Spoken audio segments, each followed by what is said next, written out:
नमस्कार प्यारे विद्यार्थियों, मैं गौरव कृष्णा क्लासेस से आपका हार्दिक स्वागत करता हूं। प्रिय विद्यार्थियों, हम हिंदी लिटरेचर की बात करते हैं। हिंदी लिटरेचर में हमारी एक क्लास हो गई थी और आज हमारी दूसरी क्लास रहेगी। तो प्यारे बच्चों, हमने पहली क्लास में आधुनिक काल के बारे में पढ़ा था। आधुनिक काल के बारे में हमने आधुनिक काल का शब्द का अर्थ देख लिया था। आधुनिक शब्द का अर्थ, आधुनिक काल का आरंभ कहाँ से हुआ, आधुनिक काल को विभिन्न विद्वानों द्वारा जो नाम दिए गए थे वो हमने देख लिया था। आधुनिक काल का हमने उपविभाजन देख लिया था और भारतेंदु युग में हमने भारतेंदु युग की जो समय सीमा थी वो देख लिया था। और आधुनिक भारतेंदु युग को विभिन्न विद्वानों द्वारा दिए गए नाम वो भी हमने पिछली क्लास में देख लिया था। तो प्रिय विद्यार्थियों, आज हम आगे चलते हैं और ये दूसरी क्लास रहेगी। और भारतेंदु युग में हम भारतेंदु युग की जो मेन विशेषताएं हैं एक बार वो देख लेते हैं, फिर आगे हम करते हैं। तो चलते हैं प्रिय विद्यार्थियों, भारतेंदु युग में भारतेंदु युग की विशेषताएं।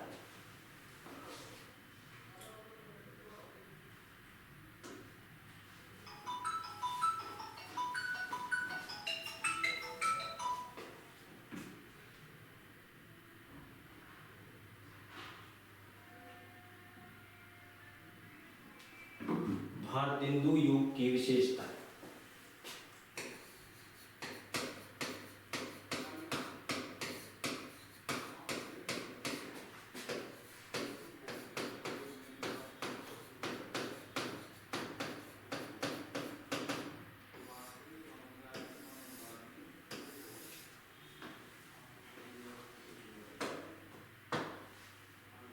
नंबर 1, देखिए मैं मैन विशेषताएं बता देता हूँ, तो आप नोट डाउन करते रहना, अच्छे से नोट्स बना लेना, ठीक है प्रिय विद्यार्थियों। देखो, पहले भारतेंदु युग में राष्ट्रीयता की भावना आई।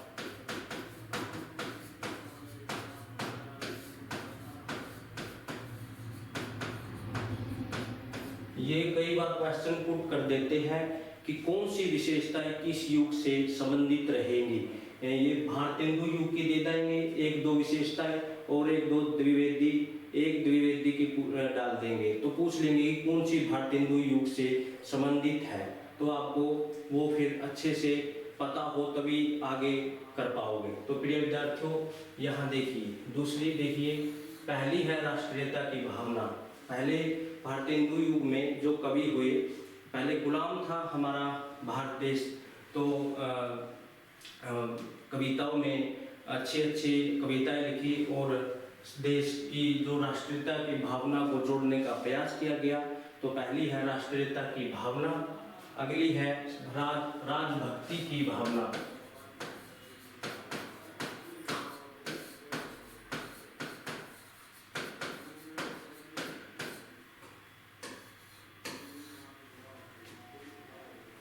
आगे है सामाजिक चेतना।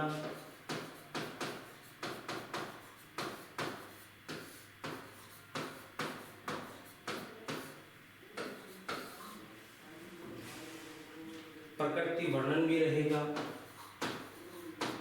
प्रकृति का भी वर्णन किया गया।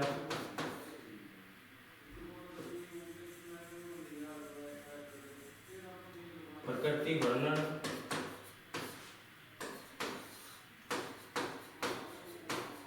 समस्या पूर्ति भी लिखी गई।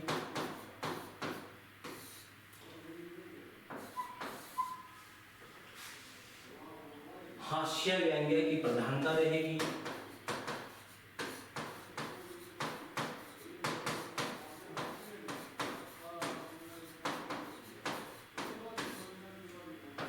ये मैन विशेषताएं रहेगी।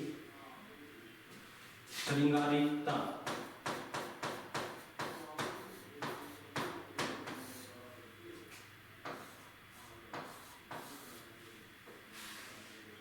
पत्र पत्रिकाओं का प्रकाशन भी आरंभ हो गया।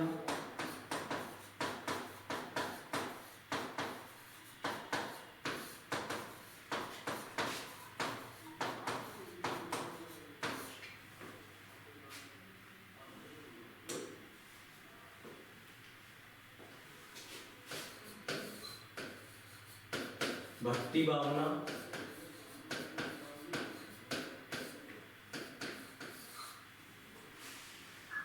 साहित्य की नवीन विधाओं का आरंभ,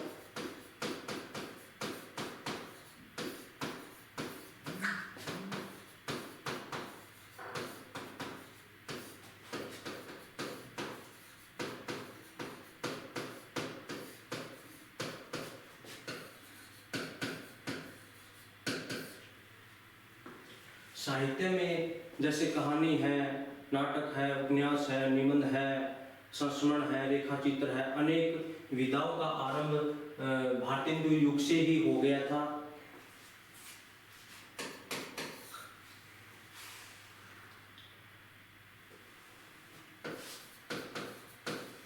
कविता पद्य में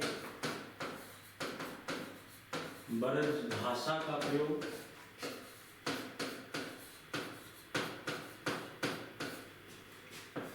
और गद्य में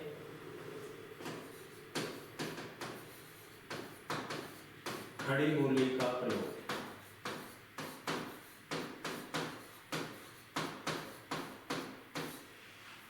भारतेंदु युग में जो कविता थी, यानी पद्य में तो ब्रज भाषा का प्रयोग होता था, और जो गद्य था वो खड़ी बोली में लिखा जाने लगा था। ये देख लेना अच्छे से।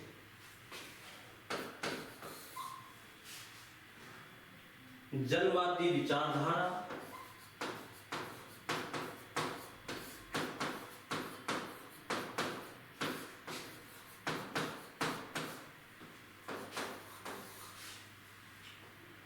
भारतीय संस्कृति का गौरव ज्ञान,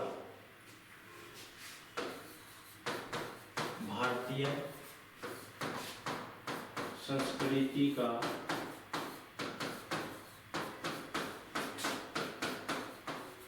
गौरव ज्ञान।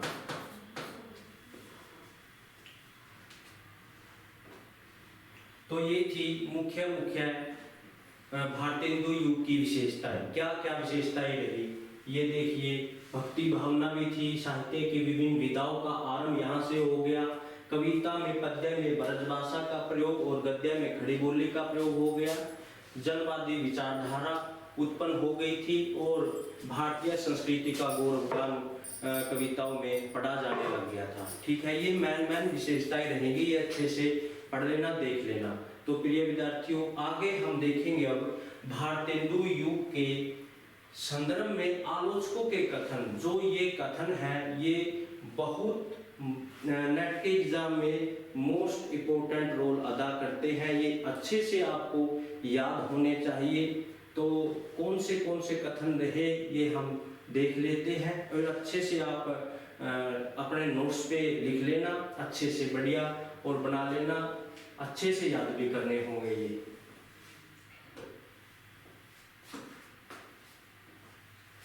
तो देखते हैं भारतेंदु युग के संदर्भ में आलोचकों के कथन।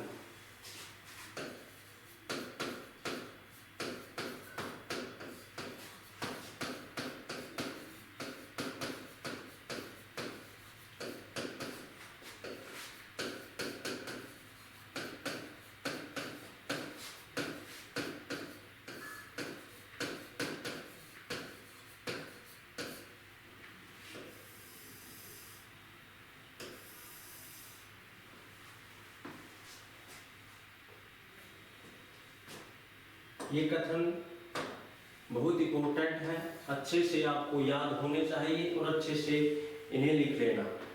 देखिए, भारतेंदु युग का साहित्य राष्ट्रीय जागरण का संदेश है। भारतेंदु युग का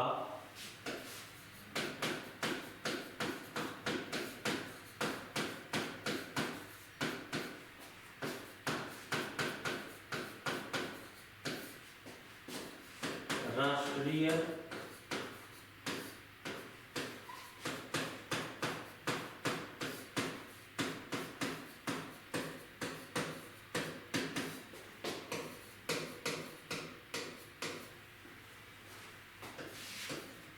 भारतेंदु युग का जो साहित्य है वो राष्ट्रीय जागरण का संदेश है। ये कथन है, ये है विश्वनाथ प्रसाद मिश्र का। ये कथन किसका है? विश्वनाथ प्रसाद मिश्र।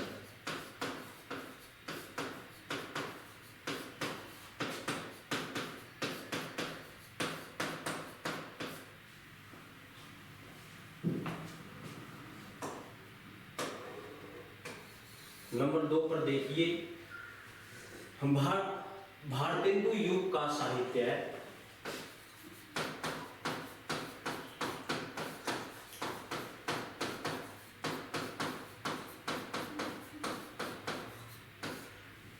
भारतेंदु युग का साहित्य व्यापक रूप से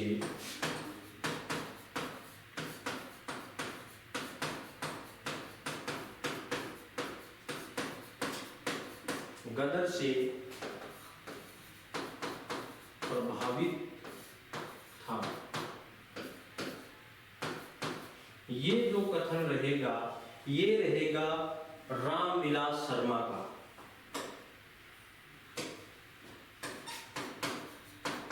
रामविलास भाई, जो भारतेंदु युग का साहित्य है, साहित्य व्यापक रूप से गदर से प्रभावित था, ये कथन है रामविलास शर्मा का। ये अच्छे से कथन आपको याद होने चाहिए, यूं के जो के त्यों नेट में आपको मिल सकते हैं और आपको फिर ये बताना पड़ेगा कि ये किसका कथन है, तो अच्छे से याद हो प्रिय विद्यार्थियों। अगला देखिए,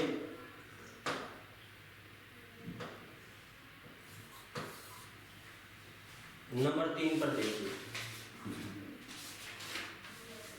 भारतेंदु युग का साहित्य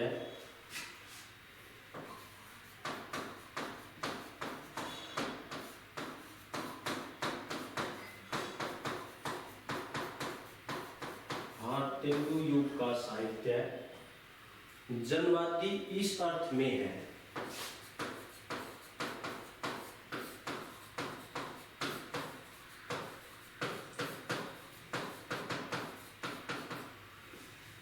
भारतेंदु युग का साहित्य जनवादी इस अर्थ में है कि वह भारतीय समाज की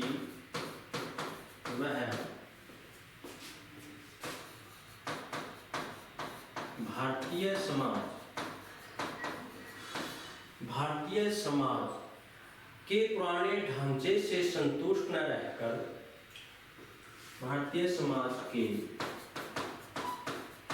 पुराने ढांचे से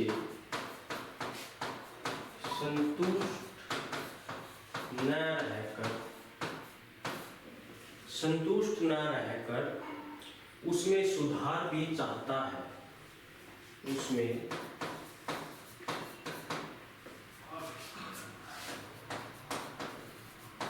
सुधार भी चाहता है। ये जो कथन है प्रिय विद्यार्थियों, ये भी रामविलास शर्मा का ही है। रामविलास शर्मा, ये कथन अच्छे से आपको याद होने चाहिए, बहुत अच्छे तरीके से, जो के त्यों मिल सकते हैं आपको नेट में। अगला कथन देखिए, भारतेंदु ने हिंदी साहित्य को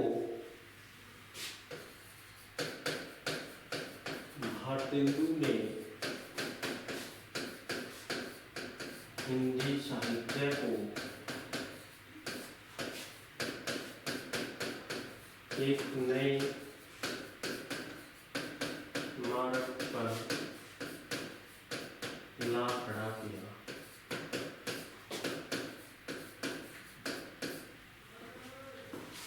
नए मार्ग पर ला खड़ा किया।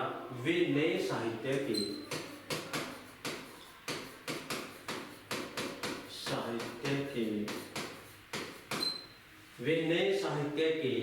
नए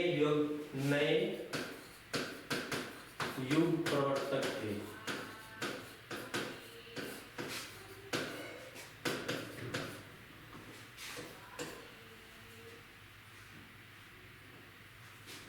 ये कथन रहेगा प्रिय विद्यार्थियों रामचंद्र शुक्ल का।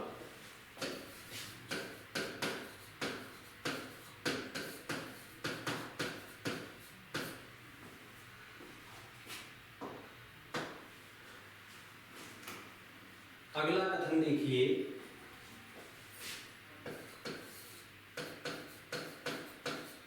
हिंदी साहित्य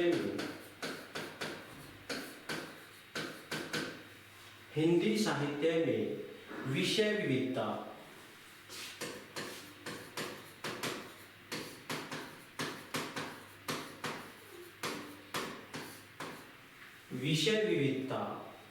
सामाजिक सरोकार,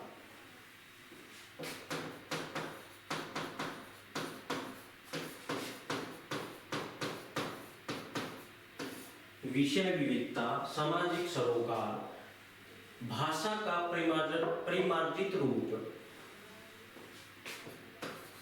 भाषा का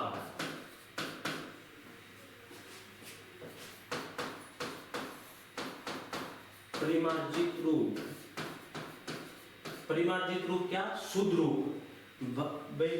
हिंदी साहित्य में विषय विविधता, सामाजिक सरोकार, भाषा का परिमार्जित रूप पहली बार भारतेंदु युग में ही परिलक्षित होता है।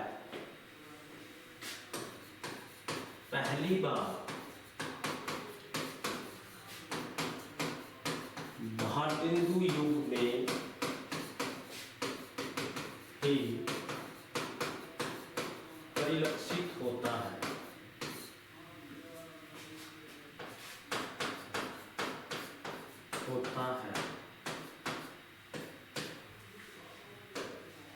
ये जो कथन रहेगा ये नंद दुलारे वाजपेयी का रहेगा।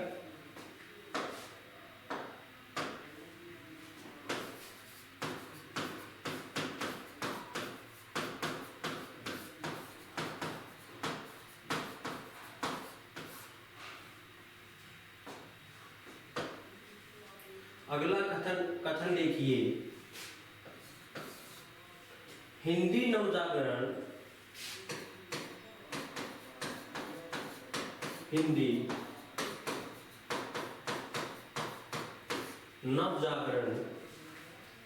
केवल हिंदी भाषा की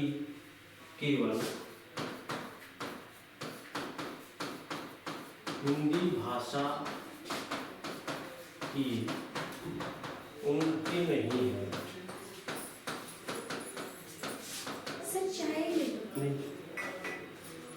यह एक राष्ट्रीय जागरण भी है। यह एक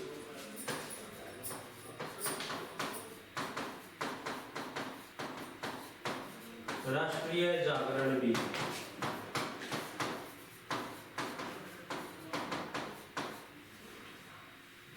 ये कथन रहेगा डॉक्टर शंभुनाथ का।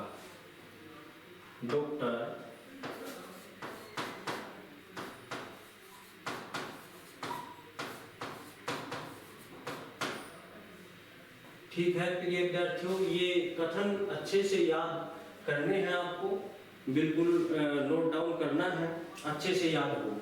आगे कथन देखिए,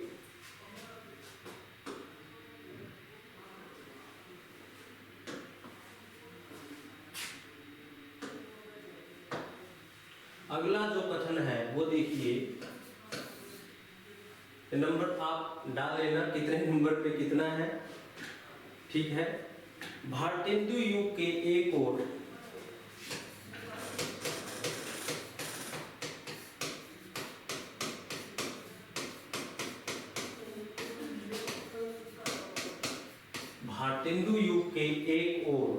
मध्यकालीन दरबारी संस्कृति थी।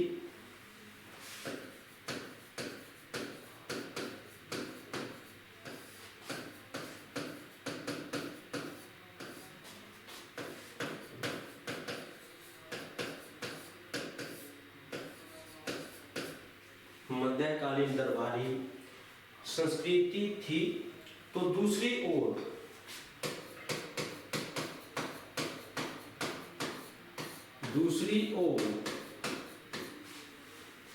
आम जनता के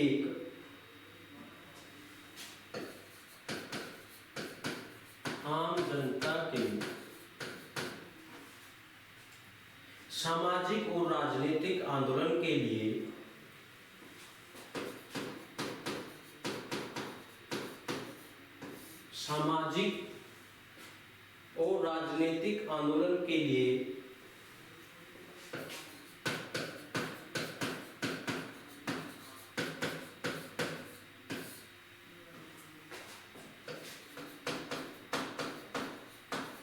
आंदोलन के लिए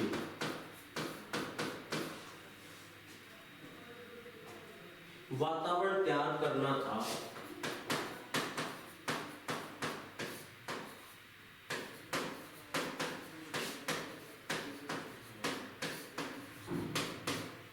वातावरण तैयार करना था।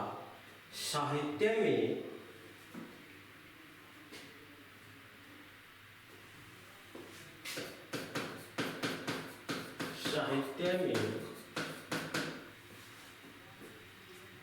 एक देश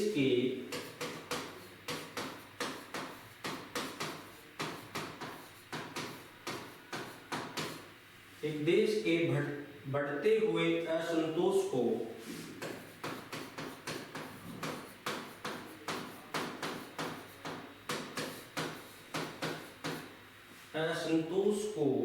प्रकट करना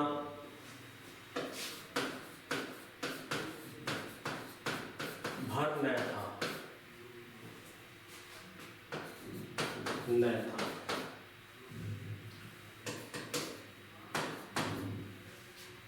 ये कथन जो है ये रहेगा रामविलास शर्मा का।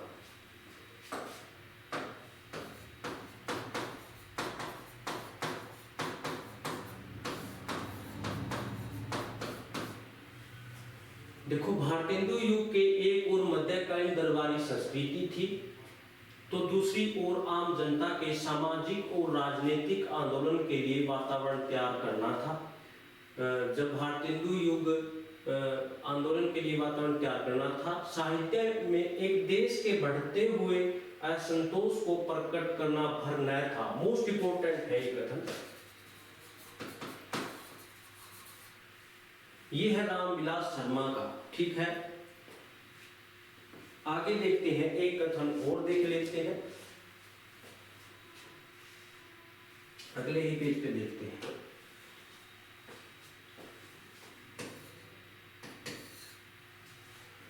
बड़ा काम उन्होंने यह किया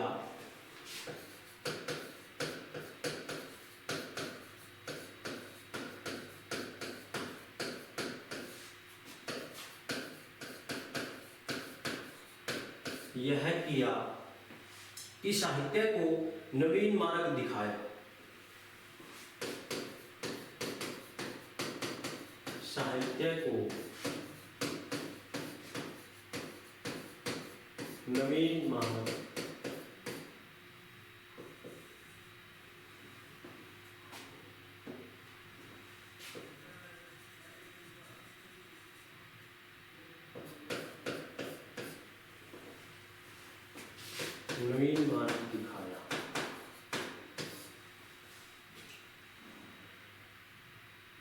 दिखाया और वे उसे शिक्षित जनता के और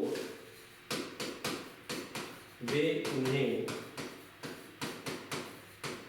शिक्षित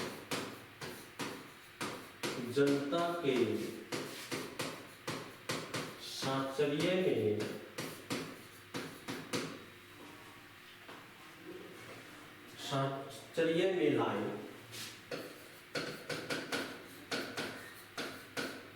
लाए।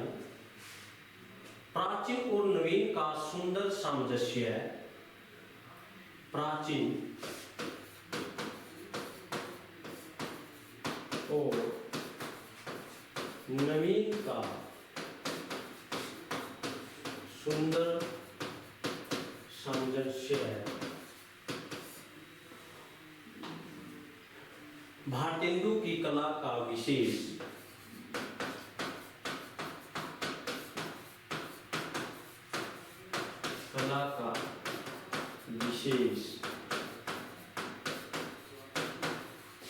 माधुर्य है।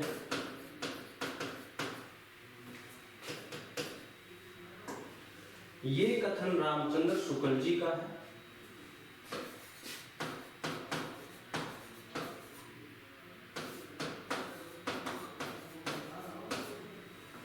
देखिए प्यारे बच्चों, बड़ा काम यानी भारतेंदु युग ने जो कवि थे, बड़ा काम उन्होंने यह किया कि साहित्य को नवीन मार्ग दिखाया, वह नया मार्ग दिखाया और वे उन्हें शिक्षित जनता के बीच में लेकर आए प्राचीन और नवीन का सामंजस्य जो उन्होंने पैदा कर दिया। भारतेंदुई कला का विशेष जो माधुर्य है या गुण है वो है। तो ये कथन किसका है? ये है रामचंद्र शुक्ल का। तो प्यारे बच्चों, ये कथन आपको अच्छे से याद करने हैं। कथन में से क्वेश्चन पूछे जाते हैं। तो कथन तो इतने बहुत है, आगे थोड़ा और देख लेते हैं। आगे देखते हैं हम, भारतेंदु युग के जो कवि है वो क्रम वाइज पूछ लेता है। तो हम क्रम वाइज में एक बार सभी भारतेंदु युग के कवियों को लिख लेते हैं। ठीक है, आगे चलते हैं। भारतेंदु युग के कवियों का आरोही क्रम। भारतेंदु युग के कवियों का आरोही क्रम।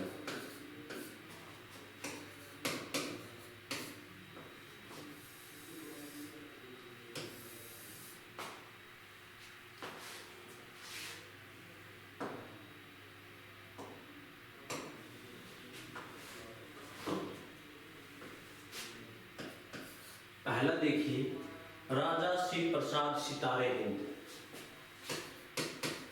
राजा श्री प्रसाद सितारे हिंद। सितारे हिंद की उपाधि मिली थी इन्होंने। इनका जो समय रहेगा वो रहेगा 1823 से 1895 ईस्वी।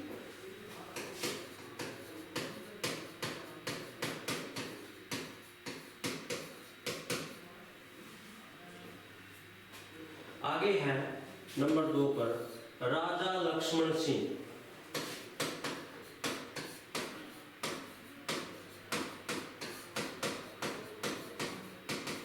इनका जो समय रहेगा वो रहेगा 1826 से 1896।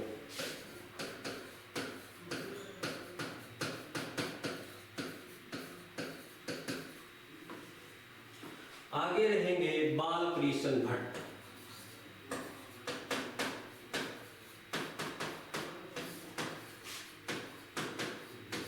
बालकृष्ण भट्ट का जो समय रहेगा 1844 से 1914 ईस्वी।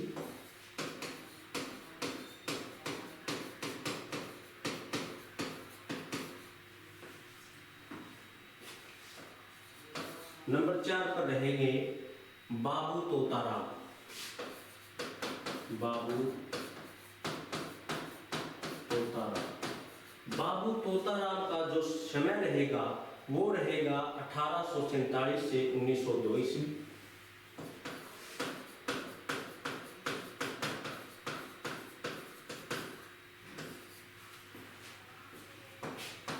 नंबर 5 पर रहेंगे भारतेंदु हरिश्चंद्र।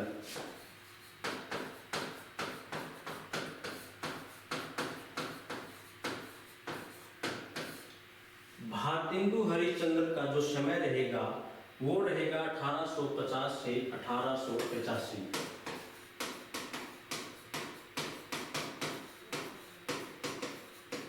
35 साल की अवस्था में इनका निधन हो गया था।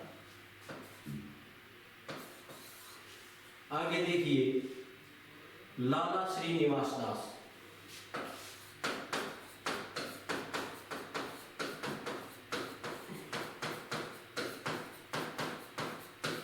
लाला श्रीनिवास दास का जो जन्म रहेगा 1850 से 1887 ईस्वी।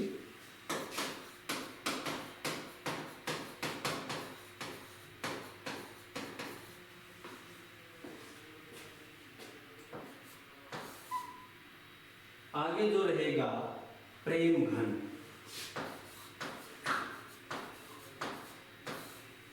बद्रीनारायण चौधरी प्रेम घन। इनका जो समय है वो रहेगा 1855 से 1922 ईस्वी। 1922 ईस्वी। तो आगे रहेगा प्यारे बच्चों प्रताप नारायण मिश्रा। प्रताप नारायण मिश्र।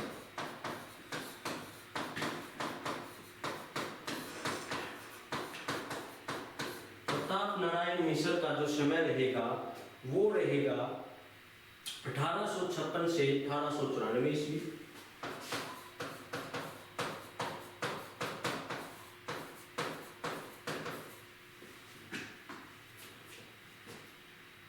आगे रहेगा नंबर 9 पर अंबिका दत्त व्यास।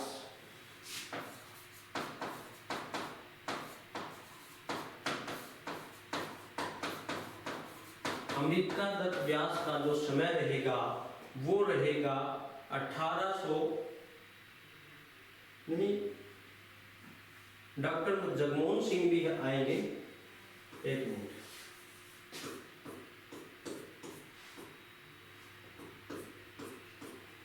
नंबर 9 पर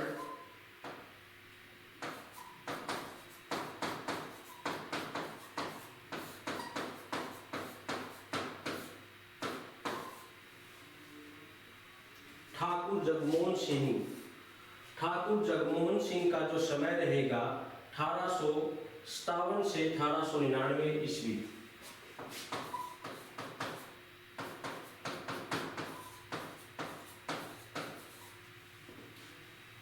ठाकुर जगमोहन सिंह। आगे जो समय रहेगा अंबिका दत्त व्यास।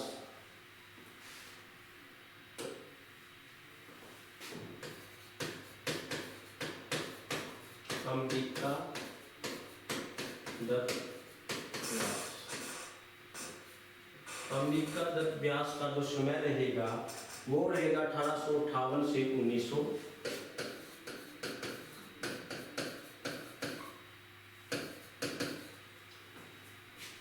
आगे जो समय रहेगा राधाचरण गोस्वामी।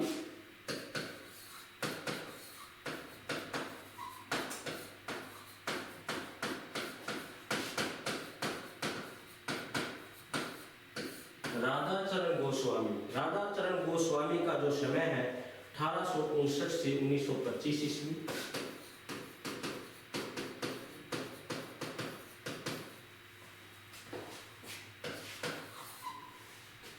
आगे रहेंगे देवकी नंदन खत्री।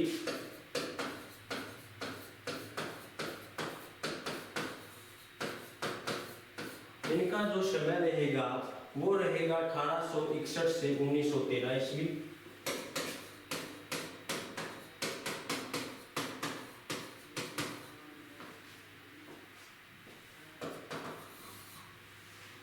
आगे बाल मुकुंद गुप्त।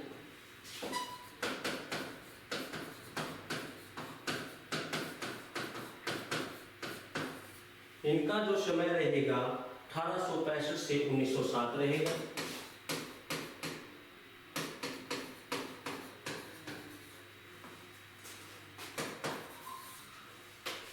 किशोरीलाल गोस्वामी।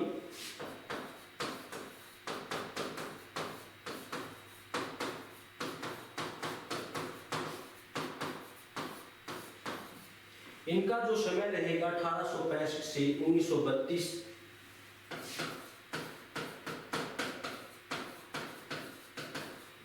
तो प्यारे विद्यार्थियों, ये हमारे भारतेंदु युग के कवि रहेंगे आरोही क्रम में, यानी बढ़ते क्रम में। जैसे अंबिका दत्त व्यास 1858 में, राधाचरण गोस्वामी का 1859 में, देवकी नंदन खत्री का 1861 में, ऐसे बढ़ते क्रम में। और ये कई बार सीरियल वाइज लगवाने नेट में पूछे जाते हैं। तो प्यारे विद्यार्थियों, ये अच्छे से आपको इनका जन्म वर्ष याद होना चाहिए। तो प्रिय विद्यार्थियों, आज के लिए हम इतना ही करते हैं। आगे हम नेक्स्ट क्लास में अच्छे से पढ़ेंगे, अच्छे से भारतेंदु कवि को रीड डाउन करेंगे। तो ठीक है प्यारे विद्यार्थियों, तब तक